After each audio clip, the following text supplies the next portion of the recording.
Hi friends, எல்லாருக்கும் வணக்கம். எல்லா டிஎன்பிஎஸ்சி குரூப் 10 குரூப் 4க்காக ப்ரிப்பேர் பண்ணிகிட்டு இருப்பீங்க. ஸோ நம்ம வந்து 6th ஸ்டாண்டர்ட் பாலிட்டியில் 1 by 1 லெசனாக பார்த்துக்கிட்டே வரும் இல்லைங்களா. ஸோ வந்து அரசியலமைப்பு சட்டம் பார்த்தாச்சு, உள்ளாட்சி அமைப்பு பார்த்தாச்சு, ஸோ நெக்ஸ்ட் தேசிய சின்னங்கள் பார்த்தாச்சு, இப்போ சமத்துவம் பெறுதல் பார்க்க போகிறோம். நாளைக்கு ஒரு லெசன் இருக்கும் ஓகேங்களா. ஸோ அதுக்கப்புறம் இன்னொரு லெசன் கூட பார்த்தோம். என்ன லெசன்? தேசிய சின்னங்கள் வந்து பார்த்தாச்சு, ஆல்ரெடி நோட்ஸ் வந்து பார்த்துருப்பீங்க. ஸோ நெக்ஸ்ட்டு வந்து பன்முகத்தன்மை அறிதல் பார்த்துருப்பீங்க, அப்புறம் இந்தியன் கான்ஸ்டிடியூஷன்ஸ் பார்த்துருப்பீங்க, அப்புறம் உள்ளாட்சி அமைப்பு பார்த்துருப்பீங்க. ஸோ இன்றைக்கி வந்து நம்ம பார்க்க போகிற டாபிக் என்னது அப்படின்னா சமத்துவம் பெறுதல் ஓகேங்களா. ஸோ இதுக்கப்புறம் நான் ஒரே ஒரு லெசன் தான் இருக்குது. ஸோ அப்படி முடிஞ்சுன்னா 6th ஸ்டாண்டர்டில் இருக்கக்கூடிய பாலிட்டி ஃபினிஷ் பண்ணிட்டோம் ஓகேங்களா. ஸோ ஓகே, டைம் வேஸ்ட் பண்ணாமல் கிளாஸ்க்கு போயிடலாம் ஓகேங்களா. சார் ஓகே, ஃபர்ஸ்ட் வந்து என்னது அப்படின்னா இதில் வந்து இம்பார்ட்டன்ஸ் பாயிண்ட்ஸுங்கிறது கம்மியாக இருக்கும். ஸோ நம்ம ஆல்ரெடி தெரிஞ்ச விஷயங்கள் தான் நிறைய இருக்கும் ஓகேங்களா. ஸோ நம்ம வந்து இருந்தாலும் நான் வந்து ஏதாவது ஒரு விஷயத்தில் கூற்று காரணத்தில் கேட்டக்கூடாது அப்படின்னு சொல்லிட்டு அதையும் நான் மென்ஷன் பண்ணியிருக்கேன் ஓகே. ஸோ ஃபர்ஸ்ட் என்னது அப்படின்னா நம்மளுடைய வாழக்கூடிய சமூகம், நம்முடைய சமூகம், நம்ம சமூகம்ல நம்ம சுற்றி இருக்கிற நிறைய சமூகம் இருக்குல்ல ஓகேங்களா. இதில் பல்வேறு வகை சமூக குழு வந்து இருக்குது. வேறு வேறு, அதாவது வேறு வேறு மொழி பேசுகிறவங்க இருக்கிறாங்க, வேறு வேறு ஆடைகள், வேறு வேறு பண்பாடு, பழக்க வழக்கம் எல்லாமே டிஃப்ரெண்ட்டாக இருக்குது இல்லையா. அதாவது என்ன சொல்கிறாங்க, வேற்றுமையிலும் ஒற்றுமை. அதாவது நம்மக்கிட்ட வேற்றுமை இருந்தாலும் நம்ம எப்படி இருக்கிறோம், ஒற்றுமையாக இருக்கிறோம் அப்படின்னு சொல்லியிருக்கு ஓகேங்களா. இதான் அந்த ஃபர்ஸ்ட் பாயிண்ட். நெக்ஸ்ட்டு வந்து ஆனால் இது நம்ம என்ன சொல்கிறோம், நிறைய சமூகம், அதாவது நம்ம சமூகத்தில் வந்து நிறைய குழு, வேறு குழு வந்து இருக்குது. இருந்தாலும் வேற்றுமையாக இருந்தால் கூட நம்ம ஒற்றுமையாக இருக்கிறோன்னு சொல்கிறோம். பட் அதாவது இந்த ஒற்றுமை அப்படிங்கிறது எல்லாருமே அக்செப்ட் பண்ண மாட்டாங்க அப்படி தானே. பட் நாட் அக்செப்ட் ஆல்வேஸ், அதாவது எல்லா டைம்லையும் அவங்க வந்து அக்செப்ட் பண்ண மாட்டாங்க இந்த பன்முகத்தன்மையை ஓகேங்களா. அது என்ன சொல்ல வரேன்னு சொல்லி உங்களுக்கு இதுக்கு பின்னாடி வர்றது உங்களுக்கு புரிஞ்சிடும் ஓகேங்களா. நெக்ஸ்ட் வந்து என்னென்னா தம்மிடம் இருந்து வேறுபடும் பிற இனத்தின் மீதும், இப்போ வந்து ஒரு இனத்தை சேர்ந்தவங்க இருக்கிறாங்க ஓகேங்களா. அதே இனத்தை சேர்ந்தவங்க இன்னொரு பீப்புள் வந்தாங்கன்னா அவங்கக்கிட்ட ஒரு விதமாக பழகுவாங்க. இது அவங்கள விட கீழேயோ அப்படி ஏதாவது கீழே இனத்தை சேர்ந்தவங்க யாராவது இருந்தாங்கன்னா அவங்கக்கிட்ட பிஹேவியர் வந்து வேறு மாதிரி இருக்கும். ஸோ அதைத்தான் இதில் சொல்லியிருக்காங்க. தம்மிடம் இருந்து வேறுபடும் பிற இனத்தின் மீதும் பிற மக்கள் மீதும் பகைமை உணர்வை கொள்வர் ஓகேங்களா. இப்போ வந்து மேலே உள்ளவங்க வராங்கன்னு வச்சுக்கோங்க, கீழ் இனத்தை சேர்ந்தவங்க வராங்கன்னு வச்சுக்கோங்க. அப்புறம் ரெண்டு பேருக்குள்ள ஒரு கிளாஷ் நடக்கும். என்னதான் ஒரு சில நேரத்தில் வேற்றுமையில் ஒற்றுமையாக இருக்குன்னு சொன்னாலும் ஒரு சில டைமில் வந்து எல்லா இடத்துலையும் அப்படி இருக்காது. ஸோ ஒரு சில டைமில் வந்து இந்த மாதிரி ஒரு பகைமை உணர்வு வந்து இருக்க தான் செய்யும் அப்படின்னு சொல்கிறாங்க ஓகேங்களா. ஸோ இதுதான் என்னது அப்படின்னா பாரபட்சம் பார்க்காமன்னு சொல்லுவோம்ல. ஸோ இதுதான் என்னதுன்னா பாரபட்சத்துக்கு இட்டு செல்லுது அப்படின்னு சொல்கிறாங்க ஓகேங்களா. ஸோ நெக்ஸ்ட்டு வந்து இப்போ பாரபட்சம் அப்படின்னா என்னதுன்னு பார்க்க போகிறோம் ஓகேங்களா. மற்றவர்களை எதிர்மறையான அல்லது தாழ்வான முறையில் கருதுவது. பாரபட்சம் பார்க்குறாங்கன்னு சொல்லி நம்ம வார்த்தைகளை பேசும்போது யூஸ் பண்ணுவோம்ல. ஸோ அந்த மாதிரி தான் மற்றவங்கள வந்து எதிர்மறையாக நினைக்கிறது, அவங்கள ஆப்போசிட்டாக நினைக்கிறது, அல்லது அவங்கள தாழ்வாக நினச்சி கருதுறது. ஸோ இதுதான் என்னதுன்னா பாரபட்சம். ஒருவேளை இதை கூற்று காரணத்தில் கேட்டக்கூடாதுங்கிறதுக்காக நான் இதையும் நோட் பண்ணி வச்சுருக்கேன் ஓகேங்களா. ஸோ நிறைய வீடியோஸில் பார்த்தா அவங்க டேரெக்டாக இம்பார்ட்டன்ஸ் பாயிண்ட்ஸ்க்கே போயிட்டாங்க. ஸோ இது கூற்று காரணத்தில் இது வந்துச்சுன்னா நம்ம மிஸ் பண்ணிடக்கூடாது அப்படிங்கிறதுக்காக இது போட்டிருக்கேன் ஓகேங்களா. மற்றவங்களை எதிர்மறையான அல்லது தாழ்வான முறையில் கருதுறது தான் என்னது அப்படின்னா பாரபட்சம் அப்படின்னு சொல்கிறாங்க ஓகேங்களா. இதில் என்ன எழுதியிருக்கு அப்படின்னா இது வந்து உங்களுக்கு ஜஸ்ட்டு தெரிஞ்சால் போதும் அப்படிங்கிறதுக்காக எழுதியிருக்கு. அதாவது ஒருத்தங்களை பற்றி தெரியாமல் தப்பான டிசிஷன் வந்து எடுக்கிறது ஓகேங்களா. Without knowing take wrong decision அப்படின்னு சொல்லி நான் போட்டிருக்கேன். இது அதில் இல்லை, தமிழில் போட்டுருந்துச்சு, நான் சும்மா இங்கிலீஷில் உங்களுக்கு புரிகிறதுக்காக நான் எழுதியிருக்கேன் ஓகேங்களா. மக்கள் வந்து தவறான நம்பிக்கை கருத்து கொண்டிருக்கும் போது ஏற்படுது. ஓகேங்களா. இப்போ ஒருத்தங்க வராங்கன்னு வச்சுக்கோங்க, ரொம்ப கீழாக இருக்குது, அதை சொல்லக்கூடாது. சரி, பட் லெசனுக்காக இது பண்ண சொல்லி தான் ஆகணும். அவங்கக்கிட்ட வந்து அவங்க ரொம்ப மோசமானவங்க, அவங்க ரொம்ப கெட்டவங்க, அவங்க எப்போவுமே இப்படி தான் இருப்பாங்க அப்படிங்கிற மாதிரி ஒரு தவறான கருத்தையோ தவறான நம்பிக்கையோ அவங்க மேலே வைக்கக்கூடாது. ஸோ அப்படி வச்சா அதுலேருந்து தான் என்ன ஏற்படுது, பாரபட்சம் அப்படிங்கிறது ஏற்படுது அப்படிங்கிறாங்க ஓகேங்களா. இது புரிஞ்சிடுச்சா. ஸோ நெக்ஸ்ட்டு வந்து என்னென்னா முன்முடிவு, இது மாதிரி போட்டுருந்தாங்க. இது கேட்க மாட்டாங்க, பட் போட்டுருவாங்க, ஒருவேளை கேட்டுருவாங்களோ அப்படின்னு சொல்லிட்டு தான் நான் எழுதி வச்சுருக்கேன். முன்முடிவு, ப்ளஸ் முடிவு பை பாரபட்சம் அப்படின்னு போட்டிருக்காங்க ஓகேங்களா. ஸோ நெக்ஸ்ட் வந்து என்னன்னா பாரபட்சம் அப்படிங்கிறது வந்து எதை குறிக்குது அப்படின்னா முன்முடிவை குறிக்கிறது ஓகேங்களா. முன்னாடியே அதாவது என்ன சொல்கிறது, ஒருத்தங்க அவங்க வராங்க அப்படின்னா இவங்க இப்படி தான், இவங்க இனத்தை சேர்ந்தவங்களே இப்படி தான் அப்படிங்கிற ஒரு முடிவை வந்து முன்னாடியே அவங்களுக்கு ஒரு முடிவை வந்து என்ன பண்ணிடுறாங்க, திங்க் பண்ணி வச்சுருந்தாங்க. ஸோ அப்போ அதனால் இவங்க ரெண்டு பேருக்குள்ள என்ன ஆகுது, பாரபட்சம் ஏற்படுது அப்படிங்கிறது மென்ஷன் பண்ணுது ஓகேங்களா. ஸோ நெக்ஸ்ட் வந்து இந்த பாரபட்சம் அப்படிங்கிறது வந்து எதை பொறுத்து எதை பேஸ் பண்ணி இருக்குது அப்படின்னு சொல்லி பார்த்தீங்கன்னா, வாழ்கின்ற பகுதி, இப்போ இந்த பகுதியில் வாழ்கிறாங்க, இவங்க அந்த அந்த பகுதியில் வாழ்வாங்க அப்படின்னு சொல்லி சொல்லுவோம்ல. ஸோ அது நிறத்தை பொறுத்து, ஓகேங்களா. ஸோ மொழி, உடை, இந்த மாதிரி இதை பொறுத்து, ஓகேங்களா. எதை பொறுத்து என்ன ஆகும் அப்படின்னா பாரபட்சம் வந்து பார்ப்பாங்க அப்படின்னு சொல்கிறாங்க, ஓகேங்களா. கிராமப்புற மக்களை விட இப்போ வந்து இதில் என்ன சொல்லியிருக்கு அப்படின்னா, சிட்டியில் வந்து அந்த அளவுக்கு இதெல்லாம் பார்க்க மாட்டாங்க.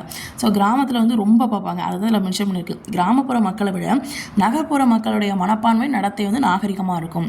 அதாவது சிட்டியில் வந்து கொஞ்சம் நாகரிகமாக இது பண்ணிக்கிடுவாங்க, ஆனால் கிராமப்புற மக்களை விட அப்படின்னு சொல்லியிருக்காங்க, ஓகேங்களா. ஸோ நெக்ஸ்ட்டு வந்து பாரபட்சம் உருவாக காரணம் என்னென்னு பார்க்கலாமா.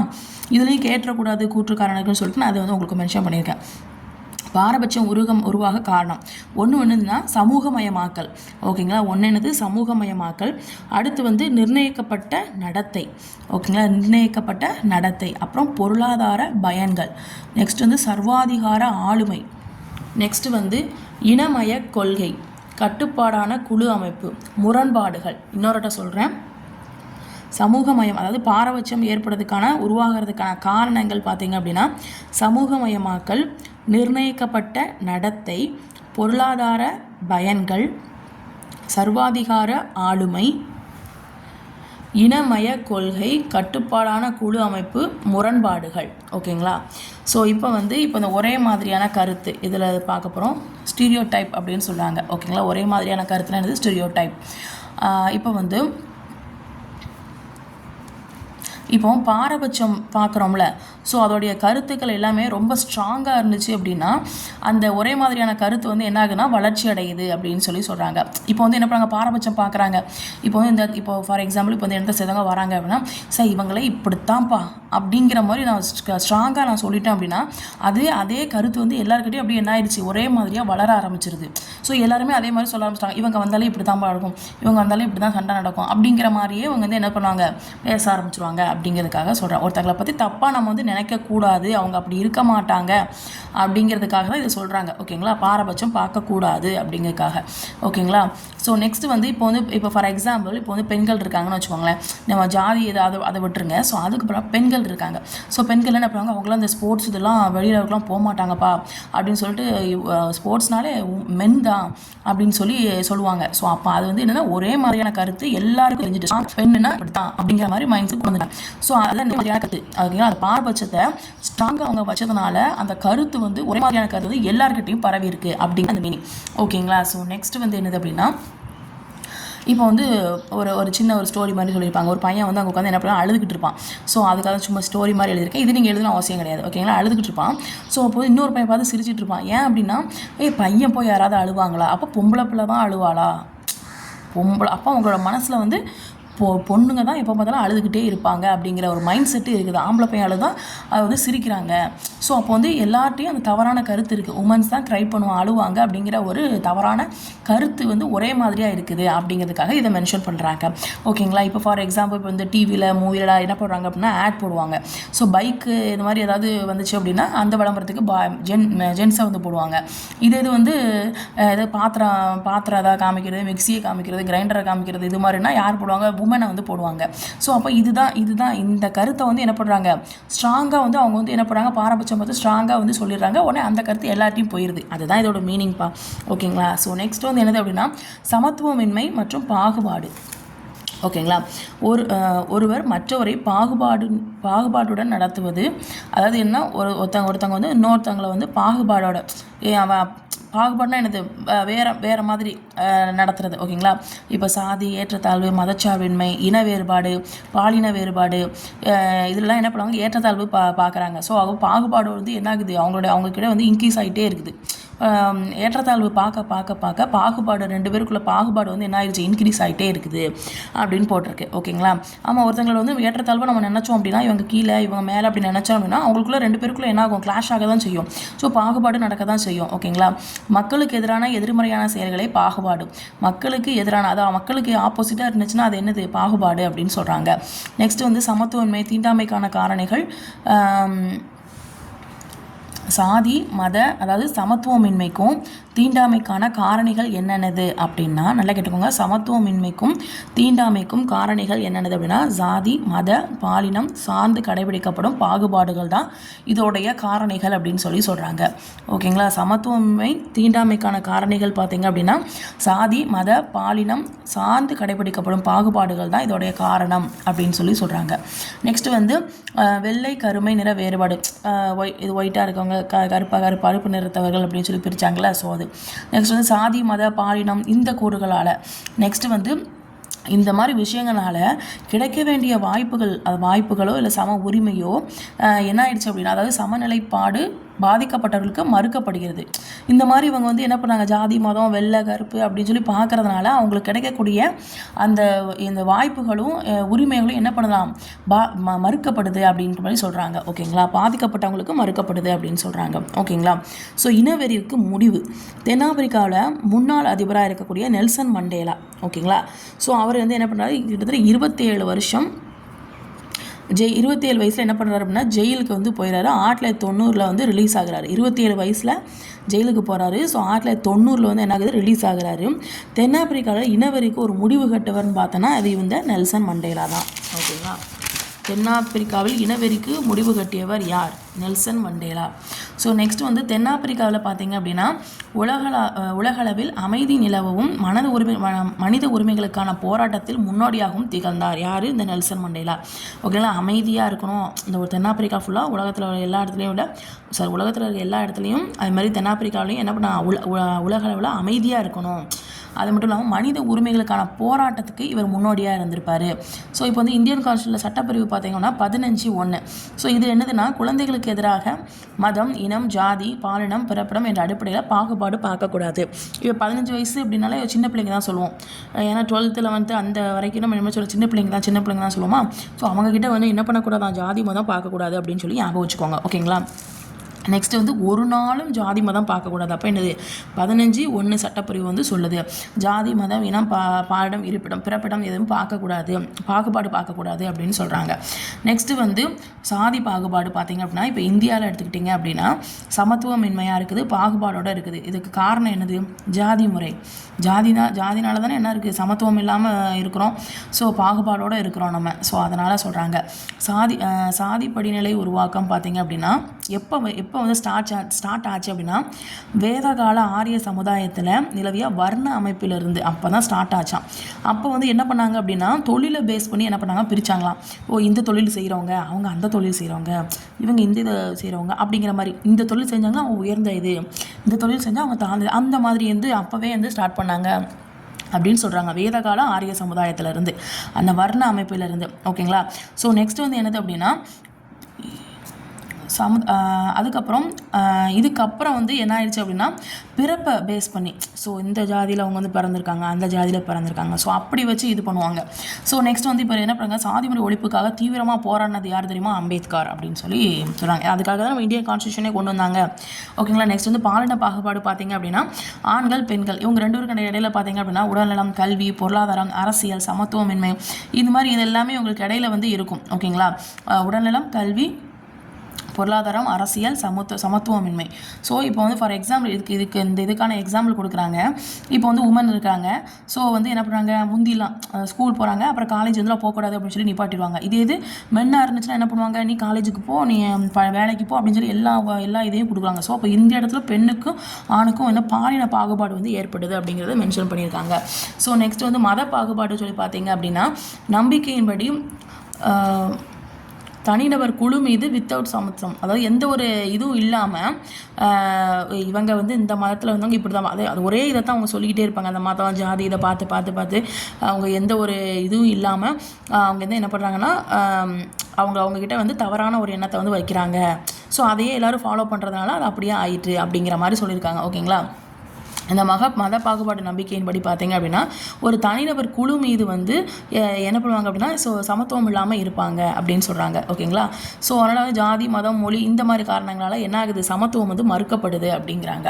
நெக்ஸ்ட் வந்து சமூக பொருளாதார சமத்துவமின்மைன்னு சொல்லி பார்த்தீங்க அப்படின்னா சமூக பொருளாதார தளத்தில் பார்த்தீங்க அப்படின்னா வளர்ச்சி அது எல்லா இந்த சமூக பொருளாதார தளத்தில் வந்து எல்லா ஸ்ப்ரெட் ஈக்குவல் எல்லா இடத்துலையும் வந்து ஒரே மாதிரி வந்து ஈக்குவலாக ஸ்ப்ரெட் ஆகாது, பரவாது. ஓகேங்களா? பொருளாதாரம் அப்படிங்கிற ஒரு விஷயம் வந்து எல்லா இடத்துலையும் ஒரே மாதிரி வளராது. ஓகேங்களா? தொழில் வளர்ச்சி இப்போ வந்து தொழில் வளர்ச்சி வந்து டிக்ரீஸ் ஆச்சுன்னு வச்சுக்கோங்க, வேளாண் உற்பத்தி டிக்ரீஸ் ஆச்சுன்னு வச்சுக்கோங்க, மனிதவள மேம்பாடு டிக்ரீஸ் ஆச்சுன்னு வச்சுக்கோங்க, எல்லாமே கம்மியாயிடுச்சுன்னா உங்களுக்கு வருவாய் என்ன ஆகும், கம்மியாக இருக்கும். ஓகேங்களா? அதான் சொல்கிறாங்க. கல்வியறிவு கம்மியாச்சுன்னா பாலின விகிதமும் என்ன ஆகுமா, கம்மியாகும். ஓகேங்களா? ஒரு மாவட்டத்தில் கல்வியறிவு கம்மியாயிடுச்சுன்னா அங்கே பாலின விகிதம் கம்மியாக இருக்குது அப்படின்னு அர்த்தம்.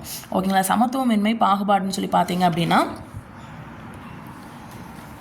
இதில் வந்து எல்லாருக்கும் வந்து தரமான உடல்நலமும் கல்வியும் வந்து இருக்கணும் அப்படிங்கிற மாதிரி தான் இதில் சொல்லியிருக்கு. ஸோ நெக்ஸ்ட் வந்து பாலினத்தில் பாரபட்சம் பார்க்குறது வந்து நல்ல ஒரு இது பண்ணுறாங்க. ஓகேங்களா? பாலின பாரபட்சம் ஈக்குவல் டு நோவெல்னு போட்டிருக்கேன், இது என்னன்னு எனக்கு தெரியல, சாரி, இந்த ஒரு லைனை மட்டும் விட்டுருங்க. ஓகேங்களா? பாலினத்தில் பாரபட்சம் காமிக்கிறாங்க அப்படிங்கிற மட்டும் மைண்டில் வச்சுக்கோங்க. இது நமக்கு நல்லா தெரியும் அப்படிங்கிற மாதிரி அது எழுதி வச்சுருக்கேன். ஓகேங்களா? இந்த இடையில இங்கிலீஷை விட்டு தான் தப்பாக போச்சு. ஸோ நெக்ஸ்ட் வந்து என்னென்னா ஏற்றத்தாழ்வுகளை வந்து அகற்றணும் அப்படின்னா என்ன பண்ணுறாங்க அப்படின்னா இப்போ உமன்ஸ் இருக்கிறாங்க. ஸோ அவங்க வந்து என்ன பண்ணணும்னா பொது வாழ்வு அல்லது நிறுவனத்தில் வந்து அவங்களும் என்ன பண்ணணும், போய் வந்து வேலை பார்க்கணும், அவங்களோட திறமைகளை வந்து வெளிப்படுத்தணும் அப்படிங்கிறதுக்காக இந்த இது சொல்லியிருக்காங்க. அதான் உமன்ஸ் வந்து டேலண்ட் அவுட் வெளியில் கொண்டு வரணும் அப்படிங்கிறதுக்காக போட்டிருக்கேன். ஓகேங்களா? இப்போ வந்து ஃபார் எக்ஸாம்பிள் ஸ்கூலில் இருக்கிறீங்கன்னு வச்சுக்கோங்க, எல்லா ஸ்டூடெண்ட்ஸும் கீழோ இல்லை மேலோ எந்த இதுவாக இருந்தாலும் போல் எல்லா ஸ்டூடெண்ட்ஸும் ஒரே மாதிரி உட்காந்து சாப்பிடணும், எந்த ஒரு ஜாதி மதம் பாலினம் எதையும் பார்க்கக்கூடாது அப்படிங்கிற மாதிரி போட்டிருக்காங்க. எல்லா டைப்ஸ் பீப்புளும் வந்து என்ன பண்ணுறாங்க, ஒன்று போல் ஜாயின் பண்ணி இருக்கணும் அப்படிங்கிற மாதிரி சொல்கிறாங்க. ஸோ வந்து இதுக்காக சட்டத்தை வந்து என்ன பண்ணாங்க, நடைமுறைப்படுத்தினாங்க. எல்லாரும் ஒற்றுமையாக இருக்கணும், இது பண்ணணும் அப்படின்னு சொல்லி சட்டத்தை நடைமுறைப்படுத்திருக்காங்க. ஸோ நெக்ஸ்ட் வந்து இந்திய அரசியலமைப்பு சமத்துவம் சொல்லி பார்த்தீங்க அப்படின்னா இப்போ வந்து நிர்வாகத்தை வழிநடத்தும் விதிகள் மற்றும் விதிமுறைகளின் தொகுப்பு. ஓகேங்களா? இந்திய அரசியலமைப்பு என்ன பண்ணுது, நிர்வாகத்தை வழிநடத்தக்கூடிய விதிகள் விதிமுறைகளுடைய தொகுப்பு, இதுதானே இந்திய அரசியலமைப்பு. ஸோ இதில் 14வது பிரிவு என்ன சொன்னால், நாடுனா என்னது, இப்படி 4 பக்கமும் சொல்லுவோம். அப்போ 4 பக்கமும் சமம் அப்படின்னா சட்டத்தின் முன் அனைவரும் சமம் அப்படின்னு வச்சுக்கோங்க. 14 சட்டத்தின் முன் அனைவரும் சமம். நிலப்பரப்பு வந்து பன்முகத்தன்மையை கொண்டது. ஆமாம், வேறு நிலப்பரப்பு தான் கொண்டது. ஸோ இருந்தாலும் நம்ம என்ன பண்ணுவோம், சமத்துவமாக தான் இருக்கணும் அப்படின்னு சொல்கிறாங்க. ஸோ அதுக்கு இன்னொன்று ஞாபகம் வச்சுக்கோங்க, சமுதாயத்தில் சமத்துவத்தை உறுதி செய்ய 2 காரணிகள் இருக்கான்.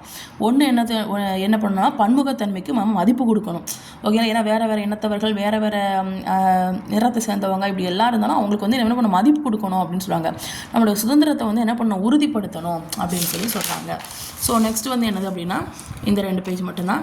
ஸோ இதில் வந்து இன்னொரு பேஜ் இருக்குது, சாரி. இப்போ பிரிவு 17 தீண்டாமை ஒழிப்பு, 17 தீண்டாமை ஒழிப்பு பற்றி சொல்லுது.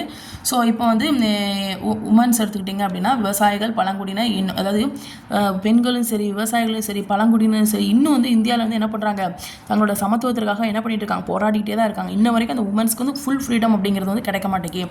விவசாயிகளுக்கும் அப்படி தான் பழங்குடியினருக்கும் அப்படி தான் அப்படின்னு சொல்லியிருக்காங்க.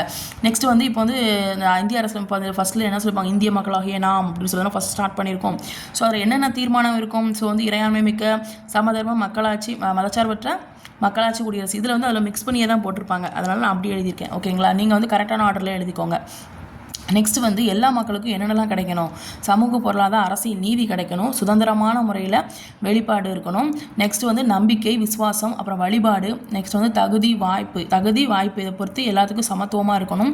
மக்கள் வந்து சகோதரத்துவம் இருக்கணும், அதான் பீப்புள் சகோதரத்துவம் அப்படின்னு போட்டிருக்கேன். தனிமனித மாண்போடு இருக்கணும். ஸோ வந்து நாட்டினுடைய ஒற்றுமையை வந்து என்ன பண்ணணும், ஒற்றுமையாக இருக்கணும் அப்படிங்கிற மாதிரி போட்டிருக்கு. ஓகேங்களா? நாட்டுடைய ஒற்றுமையாக இருக்கணும் அப்படிங்கிற மாதிரி போட்டிருக்கோங்க. ஒரு சில இந்த இது மாதிரி எழுதி வச்சுருக்கேன், கிறுக்கி எழுதி வச்சுருக்கேன். அது ஃபாஸ்ட்டாக எழுதுனா ஸோ அதனால். ஸோ நீங்கள் என்ன சொல்கிற பாயிண்ட் புரியுதோ அந்த பாயிண்ட்டை நீங்கள் அப்படி எழுதிக்கோங்க. ஓகேங்களா? ஸோ 1949 இந்த மாதிரி காரணத்துக்காக என்ன பண்ணாங்க, 1949 நவம்பர் 26 என்ன பண்ணாங்க, இந்தியன் கான்ஸ்டியூஷனை வந்து என்ன பண்ணாங்க, அக்செப்ட் பண்ணிக்கிட்டாங்க. ஸோ இப்போ எழுத்தறிவு விகிதம் இதில் தான் 1 வேர்ட்ஸ் வந்து ஸ்டார்ட் ஆகுது. ஓகேங்களா? ஸோ அதிகம் குறைவு, அதிகமாக இருக்கிறது எங்கே, கன்னியாகுமரி. உங்களுக்கு நல்லா தெரியும், கன்னியாகுமரியில் படித்த அந்த எழுத்தறிவு விகிதம் உண்மையிலே அதிகம் அப்படிங்கிறது. ஸோ 92 மார்க் கொடுத்துடலாம். ஓகேங்களா? 92 கன்னி 92. ஸோ சென்னை வந்து 90க்கு போடுங்கப்பா. சென்னையில் எத்தனை போடுங்க, 90. 800 சென்னை 800 அப்படின்னு வச்சுக்கோங்க. டியூட்டி அதாவது தூத்துக்குடி 8